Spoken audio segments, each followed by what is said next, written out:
Hello friends, आपका बहुत बहुत स्वागत करता हूं मैं चैनल पर जिसका नाम है जीएस कंसेप्ट। तो फ्रेंड्स, आज हम अ, कैसे हैं आप सब? आशा करते हैं कि आप सब लोग खुश होंगे, प्रसन्नचित्त होंगे, मस्त होंगे और आपकी तैयारी भी बहुत अच्छे से चल रही होगी फ्रेंड्स। तो आज हम भारतीय इतिहास को एक सारांश तौर पर समझने का प्रयास करेंगे। फ्रेंड्स, स्टार्ट करते हैं।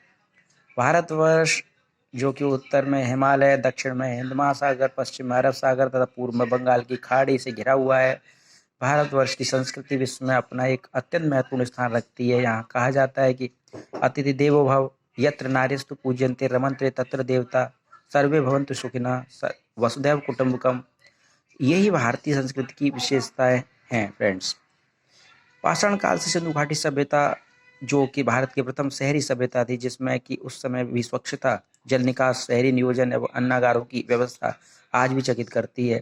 इसके पश्चात हम वैदिक काल में, ऋग्वैदिक काल से उत्तर वैदिक काल में पहुंचते हैं। फिर जैन धर्म, बौद्ध धर्म, मगध का उदय, बौद्ध साम्राज्य, गुप्त काल, वर्धन साम्राज्य, संगम, चोल, चेर, चालुक्य, पांड्य आदि शासकों को शासन करते हुए पाते हैं, जिन्होंने अपनी शक्ति एवं मंदिर निर्माण शैलियों एवं सांस्कृतिक प्रगति से आज भी चकित कर देते हैं।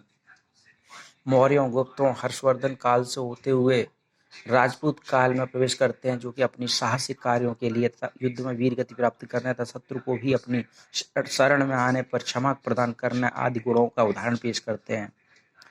राजपूतों को उक्त गुणों के साथ आपस में युद्धरत रहने से बाह्य शत्रुओं के विरुद्ध अधिक ध्यान न दिया जा सका तथा मिलकर शत्रु का मुकाबला कुछ ही अवसरों पर किया गया, जिसका कि क्षति हम महमूद गजनवी, मोहम्मद गोरी आदि आक्रमणकारियों के समय देखते हैं। दिल्ली सल्तनत की स्थापना कुतुबुद्दीन ऐबक द्वारा लाहौर को राजधानी बनाकर शासन करने से आरंभ होकर इल्तुतमिश, रजिया, बलबन, जलालुद्दीन, अलाउद्दीन, गयासुद्दीन तुगलक, मोहम्मद तुगलक, फिरोज तुगलक, बहलुल लोदी, सिकंदर लोदी तथा अंतिम लोदी सुल्तान इब्राहिम लोदी, जो कि युद्ध भूमि में मुगल सम्राट बाबर, जो कि काबुल का शासक था, उसके द्वारा वीर गति प्राप्त होता है, जो कि पानीपत का प्रथम युद्ध एवं अत्यंत महत्वपूर्ण युद्ध, जो कि निर्णायक युद्ध में शामिल है, जिसमें उसी प्रकार से मुगल वंश की स्थापना होती है जिस प्रकार से तराइन के द्वितीय युद्ध में पृथ्वीराज चौहान की हार के पश्चात दिल्ली सल्तनत स्थापित होती है। मुगल वंश के अन्य प्रमुख बादशाहों में बाबर के बाद हुमायूं, अकबर, जहांगीर, शाहजहां, औरंगजेब आदि हुए, जिन्होंने अपने अपने प्रयासों से मुगल साम्राज्य को सुदृढ़ किया।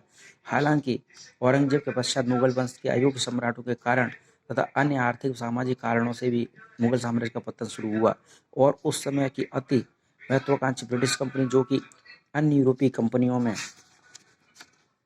सर्वाधिक योग्य साबित हुई थी, मुगलों के पतनोपरांत आने वाली शक्तियों, जिनमें शामिल थी सिख, मराठी, जाट, राजपूत, मैसूर, हैदराबाद आदि उक्त भारतीय शक्तियां आपस में प्रतिस्पर्धा करती रहीं तथा मराठी अधिक शक्तिशाली साबित हुए। हालांकि वे भी आपसी फूट के कारण ब्रिटिश ईस्ट इंडिया कंपनी के कुटिल साम्राज्यिक नीतियों का शिकार हुए तथा ब्रिटिश ईस्ट इंडिया कंपनी ने उक्त सभी तत्कालीन भारतीय शक्तियों को युद्धों में हराकर अपनी सर्वोच्चता स्थापित की और भारत जैसे विशाल देश पर अपना शासन लाद दिया।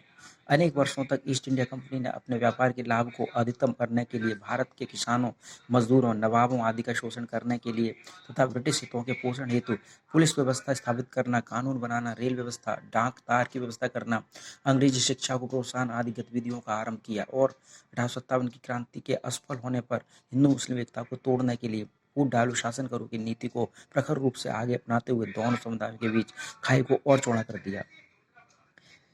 पहले मुसलमानों को धुतकारने की नीति अपनाना, तत्पश्चात कांग्रेस की स्थापना तथा आज़ादी के लिए राजनीतिक चेतना का प्रसार भारतीयों में करने के कारण मुस्लिमों को अपनाने तथा हिंदुओं को धुतकारने की नीति को अपना पूर्ण सहयोग दिया। कांग्रेस की स्थापना 1885 में होने के पश्चात कांग्रेस द्वारा भारतीय जनता में राजनीतिक चेतना जागृत करना तथा 1916 में गांधी जी द्वारा कांग्रेस की बागडोर संभालने से तथा समय समय पर उनके द्वारा चलाए गए अन्य आंदोलनों, चंपारण सत्याग्रह, सहयोग आंदोलन, संविधान विज्ञान आंदोलन तथा अंतिम परंतु निर्णायक आंदोलन, जो कि भारत छोड़ो आंदोलन था, के द्वारा ब्रिटिश सत्ता को विश्वास दिलाना कि उनके दिन अब भारत में गिने चुने रह गए हैं। भारत को अतिशीघ्र आज़ादी प्रदान करने का समय आ चुका है। हालांकि इसमें अनगिनत क्रांतिकारियों, जिनमें कि चंद्रशेखर आज़ाद, भगत सिंह, सूरसेन, उधम सिंह, सुखदेव, बटुकेश्वर दत्त, अशफाक उल्ला खां, सुभाष चंद्र बोस आदि अनेक और सुभाष चंद्र द्वारा आज़ाद हिंद फौज के योगदान को तथा नेवी विद्रोह को अत्यंत महत्वपूर्ण हैं तथा अंग्रेजों को महसूस हो गया कि अंग्रेजों का भारत से जाने का समय आ गया है तथा इसी के साथ साथ समांतर रूप से पाकिस्तान की मांग भी, जो कि 1909 के मिंटो मार्ले सुधार से होकर लखनऊ समझौता से होते हुए 1937 के चुनाव से होते हुए 40 में लाहौर अधिवेशन पाकिस्तान की मांग किया जाना था। 46 में प्रत्यक्ष कार्रवाई दिवस मनाया जाना, जिसमें कि जिन्ना द्वारा सांप्रदायिक दंगे को भड़काकर हिंदू मुस्लिमों को का भयंकर संहार कराना आदि, और देश की आज़ादी के साथ ही देश का विभाजन 2 भागों में हो जाना। भारत का पाकिस्तान में होना था। देश 15 अगस्त 47 को देश का आज़ाद होना, जिसमें खुशी मनाना।